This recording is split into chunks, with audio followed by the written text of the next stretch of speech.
Vamos lá, mais um vídeo, mais um bate-papo do nosso Incompreendidos da astrologia. Pois é, Netuno.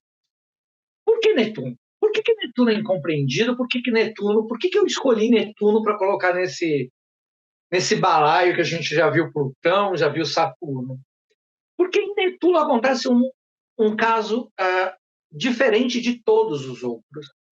Eu acho que nem deveria chamar o incompreendido, eu acho que deveria chamar o intruso, aquele que apareceu do nada e está falando alguma coisa completamente diferente. Por quê? Na hora que a gente for ver a mitologia de Netuno, a gente vai ver que não tem correspondência, não é praticamente não é o mesmo arquétipo que a astrologia vai utilizar no planeta Netuno. O que aconteceu? Não há entre todos os planetas e todos os arquétipos planetários algo que seja tão destoante como Netuno. Não é mais do que incompreendido. É realmente algo inexplicável ou explicável, e é isso que eu vou levantar a hipótese e a gente vai debater com Netuno. Este vídeo vai ser dividido assim. Primeiro a gente vai falar sobre mitologia, depois vamos situar Netuno na astrologia e depois comparar esses dois arquétipos e levantar algumas hipóteses. Vou lembrar mais uma vez que eu vou usar tanto o nome grego, Poseidon, como o nome latino, Netuno. E mais uma vez, vou lembrar que não necessariamente o deus grego vai passar completamente, diretamente para o deus romano. Obviamente que todo o processo de dominação imperial, toda a miscigenação de deuses, ou melhor, todo o sincretismo de deuses, modifica o Deus. Mas, para termos de debate que a gente se propõe aqui, a gente vai entender que é o mesmo Deus, tá bom? Só para relembrar, nós vimos que Urano e Gaia tiveram muitos filhos, entre eles Cronos, Saturno e Reia. Eles tiveram 5 filhos, Poseidon, Netuno é um deles. Como Saturno engolia os filhos, Reia armou um plano com Zeus para que ele vomitasse os filhos. E assim eles tomaram o poder do pai durante a Guerra dos Titãs. Quando é feita a divisão do poder a partir dessa coalizão dos deuses, que a gente passa então a chamar de deuses olímpicos, porque residem no Monte Olimpo, coube a Zeus, Júpiter, o céu, tudo que está no céu, e a regência, praticamente assim, digamos, do universo. Para Hades, como nós vimos, coube o submundo, o subterrâneo, né, essa ideia do julgar todas as almas dos mortos. E o que coube a Poseidon Netuno? As águas. É interessante ressaltar que não são só os mares, são todas as águas. Netuno passa a reger tudo que é aquático, fluido e também as águas profundas. A Terra, os continentes, né, eram o lugar de atividade dos 3 deuses. Poseidon sai dessa divisão muito empoderado, absolutamente com um poder muito delimitado e um poder que ele vai utilizar absolutamente sem escrúpulo nenhum. A gente pode falar que Poseidon se equipara muito a Zeus, tanto na sua potência quanto na sua ética, ou falta de ética. Absolutamente mulherengo, absolutamente machista. Hesíodo coloca 2 epítetos, epítetos é apelido, né? Duas características para Poseidon, que é áspero e combativo. Epa, áspero. Então, ele não é um deus, e vamos guardando essa informação, docinho, ameno, espiritualizado, evoluído. Isso já vai começando a ter, digamos assim, um confronto com o arquétipo, que depois a gente vai chegar na astrologia. Poseidon, assim que assume o poder nas águas, ele precisa se casar, ele quer se casar para que tenha uma rainha ao seu lado. E ele faz inúmeras investidas. E essas investidas, nem sempre de uma maneira, digamos assim, doce. Uma de umas ninfas do mar tinha verdadeiro asco ao ouvir falar de Poseidon Netuno. Anfitrite colocava a Poseidon tão longe e não queria nem ouvir falar com ele, que ela se desloca para uma região que é hoje o atual Marrocos, ali perto das montanhas do Atlas, que é uma cordilheira que tem no Marrocos, e fica lá e Poseidon tenta convencê-la a se casar e não vai, e ela está irredutível, até que Poseidon manda um emissário, digamos assim, mais convincente. O seu emissário é chamado de Delfim ou Delfino, que é o nome latino de golfinho. Talvez exista alguma referência aí para essa simbologia dócil de peixes, né? E quando Netuno finalmente consegue se casar para recompensar o seu emissário, ele cria a constelação do Delfim, a constelação do golfinho. E ela acaba se casando com Poseidon. Mas depois de muito custo. Poseidon Netuno é um deus absolutamente depravado como o irmão, como Zeus. Ou seja, não respeita o casamento, não respeita a monogamia. Ok, a gente pode até colocar sob discussão se a monogamia é válida ou não, mas ok, a questão é, existe um pacto ali com a deusa, com o Anfitriite, ele não respeita. Ele tenta violentar várias ninfas, ele corre atrás de outras deusas, inclusive, num dos maiores casos dele foi uma violência sexual perpetrada contra a irmã, contra a Deméter. No episódio sobre Plutão Hades, a gente falou um pouquinho sobre Deméter, sobre a busca dela pela filha Perséfone, que foi raptada por Plutão. Ela estava naquela busca desesperada pela filha e ninguém falava nada. Você imagina uma mãe à procura de uma filha, rodando o mundo desesperada, em prantos, com o coração dilacerado. E aí eu acho que deusas e humanas sofrem do mesmo jeito a essa dor, né? O que acontece? Poseidon começa a tentar seduzir Deméter, em plena dor da irmã. Ele sabendo já o que tinha acontecido com a sobrinha, né? Ele começa a tentar seduzir a irmã. Obviamente, Deméter não quer saber de nada, Deméter está estraçalhada pela dor. E a Deméter, para tentar fugir dessa situação, ela vai a um rei da Grécia e se transforma numa égua e fica dentro da propriedade desse rei, misturado com as outras éguas. O que Poseidon faz? Poseidon vai lá, se metamorfoseia num cavalo e violenta Deméter. Ou seja, a gente está falando de um Deus que não tem escrúpulos, é capaz de violentar a própria irmã e faz isso num dos momentos mais dolorosos da vida dela. Um Deus sem o menor respeito pela dor do outro. Inclusive, Netuno vai ser reconhecido como um dos deuses que mais vão causar problemas para todos os outros. Ele reivindicava as cidades, as polis, as acrópolis que já tinham regências e se metia na regência delas. Poseidon reivindicou a cidade de Atenas. Os dois começaram a se enfrentar. Obviamente, os deuses foram chamados para intervir. Não houve, digamos assim, consenso. As deusas ficaram com Atena e os deuses ficaram com Poseidon.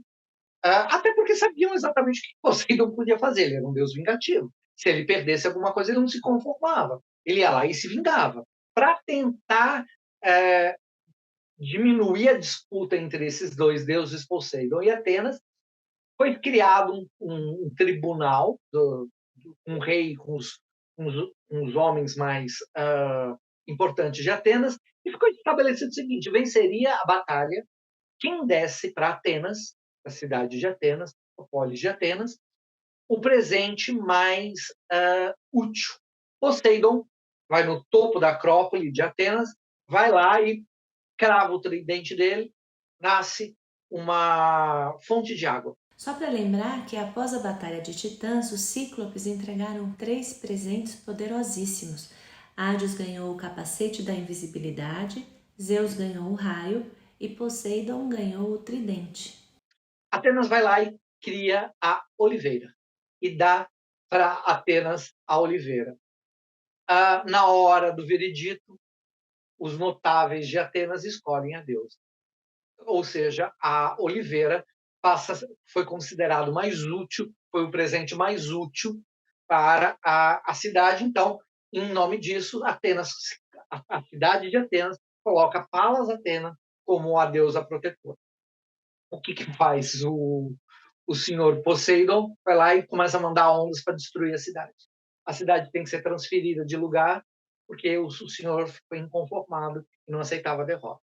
Deixa eu ler para vocês um trecho no verbete de Poseidon, entre outras coisas, citando um outro estudioso chamado Bourdieu, que é um estudioso da ética mitológica.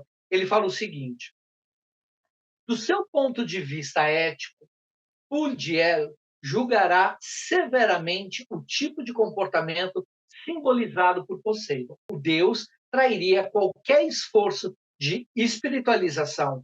Ele legalizaria uma forma de perversão.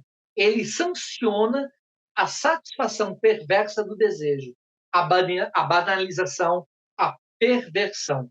Ora, então nós estamos perante um Deus absolutamente sem correspondência, astrologicamente falando, com o espaço que Netuno simboliza classicamente para a astrologia. Só recapitulando um pouco, Netuno era esse deus áspero, combativo, belicoso, que se equipara com Zeus no que diz respeito à falta de respeito ao afeto alheio.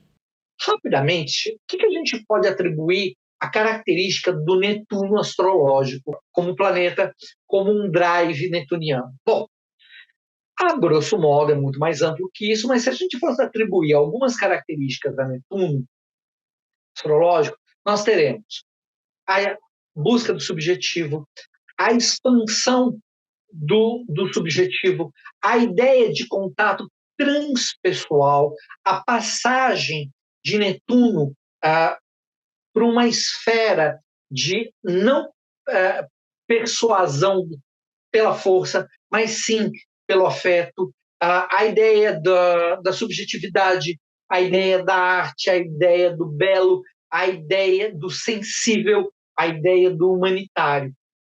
Até que, pelo lado também não tão positivo, ou pelo lado negativo, a gente encontra os símbolos netunianos muito ligados à loucura, à falta de clareza, à confusão mental, à ideia desse subjetivo não estruturado. De qualquer maneira, quando a gente olha para o Netuno astrológico, a gente está falando de um drive afetivo, subjetivo, espiritual, que tende a ver o mundo pelo viés da sensibilidade.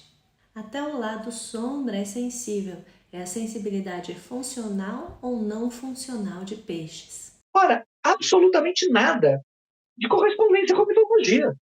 Em Netuno nós temos uma cisão absurda entre mitologia e astrologia. Por quê? E por que isso é tão pouco explorado? A primeira questão, eu acho o seguinte: quando a gente está estudando astrologia, quando a gente quer levar a astrologia a sério e quer descer numa profundidade, né, a gente não tem que fugir desses embates. A gente tem que entender de onde vieram essas características, como que isso foi construído. O Netuno mitológico é um deus pervertido, é um deus perverso, é um deus, se bem que perversão, pervertido no sentido mais leve do termo, todos são quase, né, na mitologia. Né? Até porque a mitologia é para isso. Né? É uma tentativa de organizar essas pulsões humanas. Mas a pulsão, que significa Netuno na mitologia grega, ele violenta uma irmã que está desesperada à procura da sobrinha. Né? Ele vai lá e disputa com todo mundo, e perdeu, ele vai lá e se vinga. Não sou só rancoroso, como assim que possível, vou me vingar. Como que esse Deus vira o senhor paz e amor que tem na astrologia? Como que se dá esse caminho? Né? Como que se constrói essa despotencialização? Vamos levantar algumas hipóteses, e na hora que a gente está levantando essas hipóteses, a gente também está falando de uma interpretação astrológica, a gente também está fazendo uma interpretação psicológica do mito. Então, a minha primeira hipótese é a data que Netuno foi visualizado, que Netuno foi descoberto. Netuno foi descoberto em 23 de setembro de 1846, portanto, em pleno romantismo europeu. A gente construía um movimento neoclássico, um período de recuperação e releitura do clássico, e era a fase em que o romantismo estava se estruturando. O que acontece? É bem possível que na hora que se descobre Netuno e a astrologia se apropria de Netuno, lá no meio do século XIX, como regente de peixes, essas características que passam para Netuno são características de uma visão de mundo romântica. Ou seja, essa ideia do escapismo, essa ideia do universalismo, essa ideia da espiritualidade, essa ideia da sensibilidade, se vocês forem ler as, as características de Netuno, elas se ligam demais ao ideal romântico em voga no meio do século XIX. Só para deixar claro, aqui quando a gente fala romântico, a gente está tratando de uma escola artística, da escola de pensamento do século XIX. E aí também no meio do século XIX, você começa a ter na Europa vários movimentos espiritualistas. Né? A segunda metade do século XIX ela é muito profícua em visões de mundo espiritualistas. Então é a hora que está se estruturando e surgindo a teosofia. Mais para frente você vai ter a própria antroposofia com Rudolf Steiner surgindo. Você tem o espiritismo sendo criado com Allan Kardec nessa segunda metade do século XIX na França. Então você tem uma retomada do gosto de mistérios, ou, por exemplo, o gótico sendo reinterpretado com as construções neogóticas. Tudo isso traz um espaço muito místico, muito idealizado, muito idealista e muito fuga da realidade que Netuno tem. Uma outra questão que eu levanto também com Netuno, o que acontece com esse tipo de masculinidade presente em Netuno, no Netuno mitológico? É uma masculinidade, obviamente, tóxica, muito forte, muito forte no sentido negativo da palavra, muito contundente, que de um jeito ou de outro batia de frente no século XIX com essa ideia de romantismo. Então não dava, ou não foi muito, digamos assim, palatável dos escritores do século XIX, não tinha como eles passarem essa ideia tão pesada de Netuno para o regente de Peixes, que é um signo extremamente diáfano, um signo extremamente espiritual. Então, era preciso você construir algum tipo de arquétipo que desse conta do que era Peixes. Veja, o simbolismo de Peixes já estava estabelecido, já estava estruturado pelo próprio cristianismo. Obviamente que o signo Peixe já existia antes do cristianismo, mas o cristianismo, tendo como um símbolo peixes, e esse símbolo já está sendo trabalhado no século XIX, fazia 19 séculos, que o símbolo peixe já estava sendo associado ao cristianismo. Então não dava para você pegar um Deus absolutamente perverso, como era o Netuno da mitologia, e encaixar num signo absolutamente que tendia uma visão transcendental. A não ser que você criasse a partir da espiritualidade que Peixes representava, atribuindo uma nova camada de significados.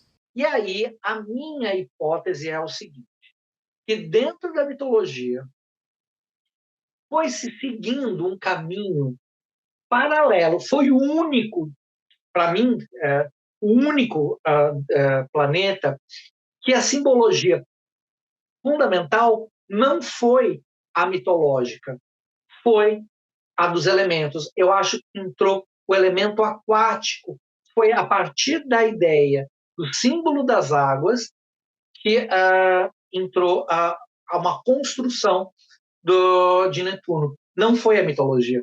Mas a gente viu que Netuno mitológico usava as águas não como um espaço do acolhimento, do preenchimento, do contato, da união e da diluição, como o Netuno astrológico faz. Ao contrário, ele é um deus vingativo. Então, como que eu faço essa transposição? Eu levo o símbolo totalmente para as águas, eu começo a seguir a água como água batismal, a água do retorno ao útero. Aliás, toda uma literatura do século XIX, de busca do Graal, de busca do elixir da vida, a retomada dos estudos da alquimia, das transformações, isso tudo bate com a construção pisciana.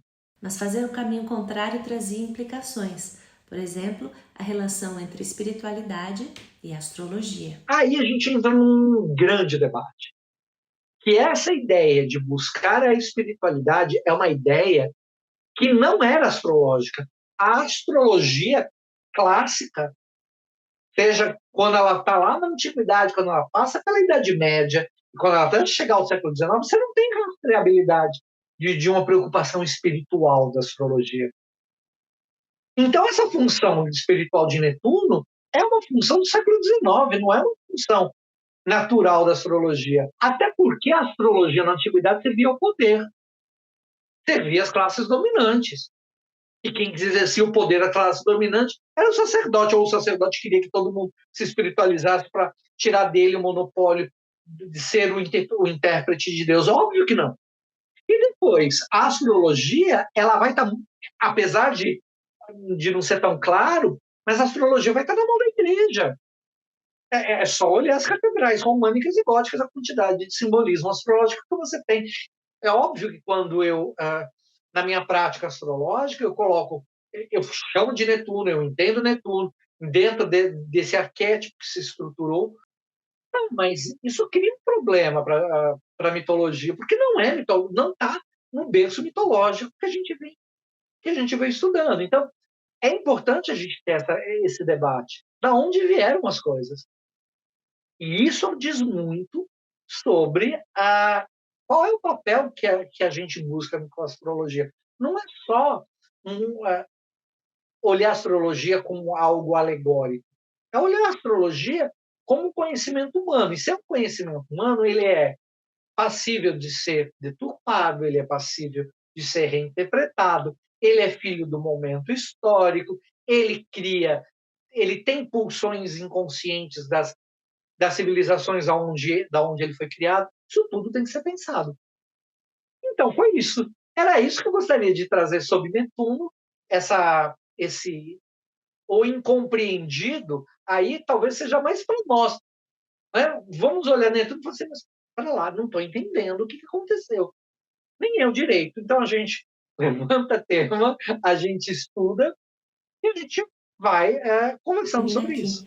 Muito obrigada a quem acompanhou a nossa série, que falou sobre Plutão, Saturno e agora Netuno.